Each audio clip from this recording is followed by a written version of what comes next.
বাংলাদেশের রক্ত নিয়েও সিন্ডিকেট শুরু হয়ে গেল ভাই। হসপিটালে রক্ত থাকার পর বলে রক্ত নাই। আসলে বাংলাদেশে জন্মগ্রহণ করে আমরা করছি জীবন সবচেয়ে বড় ভুল, আমাদের বাপ মা করছে ভুল। টুকরে সরকার বানাইছি আমরা, সেনাবাহিনীর হাতে সরকার দিছি, তারা বাংলাদেশের বালের উন্নয়ন করতে পারে না।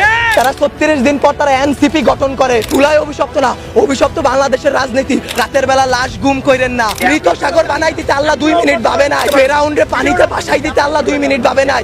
আমরা তো পাপিষ্ঠ জাতি, আমরা তো খারাপ জাতি, আমাদের ডুবাই দিত আল্লাহ 2 মিনিটও ভাববে না। আপনাদের বলা আর এই যে নিজের গালে নিজে এইভাবে থাপ্পড় দেওয়া ভাই সেম কথা। ব্যথাটা নিজের উপরই, থুতুটা নিজের উপরই পড়ে। উপদেষ্টারা আসতেছে 20টা করে গাড়ি নিয়ে আসতেছে, উত্তরার রাস্তা বন্ধ করতেছে, সেক্টরের রাস্তাগুলো বন্ধ করতেছে। এতে যাদের যেই সন্তানগুলো আহত হয়েছে, নিহত হয়েছে, তাদের বাবা মাদের ঢুকতে দিতেছেন না আপনারা। তাদের বাবা মারা এখন পর্যন্ত খায় নাই। আমার মা শোকে শোকাহত হয়ে গেছে। আমরা 2 ভাই আসছি, আমাদের বোনরা আমরা নিয়ে গেছি। আমার এক বন্ধুর হাতের এইখান থেকে এই পর্যন্ত ওর ডান হাতের অবস্থা করুন ভাই, হাত কাইটা ফেলতে হয় কিনা সেইটাই বোঝা যাচ্ছে না। আমার ওই বন্ধুরই ছোট ভাই ক্লাস 7-এ পড়তো, ওর ঢাকা মেডিকেলে ভর্তি আছে ভাই।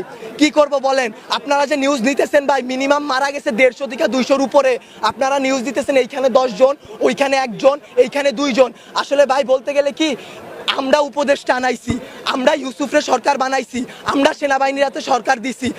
গালি ভাই ওই যে চিত হয়ে স্যাপ ফেললে কার উপরে পড়ে? নিজের উপরে পড়ে। ওই রকম ভাই গালি দিলেও নিজের গায়ে খারাপ লাগে যে এক শেখ হাসিনা খুনি হাসিনারে পাঠাইছি, আরেক খুনি দলরে নিয়ে আসছি। দেশে এইসব হয়ে যায় রাত 2টা-3টার সময় খবর আসে এইচএসসি পরীক্ষা বন্ধ। কেন ভাই আপনাদের কেন 3টার সময় নিউজ দিতে হবে? রাতে 9টা বাজে আপনারা লাইভে যান নাই, রাতে আপনারা দেখেন নাই, দিনে আপনারা ছিলেন না। নটর ডেম কলেজ এইচএসসি বন্ধ করার আগে তারা বন্ধ করে দেয়, ঢাকা কলেজ বন্ধ করে দেয়, আইডিয়াল কলেজ বন্ধ করে দেয়। আপনারা শিক্ষা উপদেষ্টা, আপনারা আইন উপদেষ্টা, আপনারা পরীক্ষা বন্ধ করেন না। আপনারা বলেন না পরীক্ষা চলমান থাকবে। কাদের নিয়ে পরীক্ষা দিবেন? আমরাই তো দেশের ভবিষ্যৎ, আমরাই তো ভবিষ্যৎ, তাই না? যারা মারা গেছে তারা আমাদের থেকে আরো ভালো ছিল, তারা আরো কিছু করতে পারতো। আপনারা আমাদের কথা ভাবতেছেন না, আপনারা ভাবতেছেন আপনাদের কথা।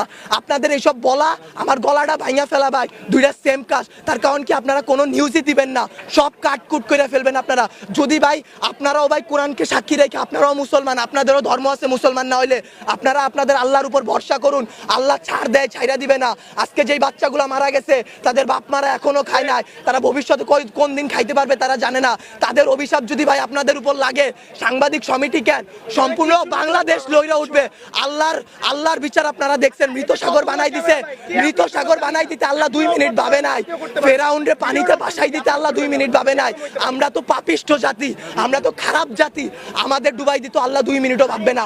বাংলাদেশের রাজনীতি ভাই, আপনারা বলতে পারেন জুলাই অভিশপ্ত মাস, গত বছর এত মানুষ মারা গেল, আজকে এত মানুষ মারা গেল।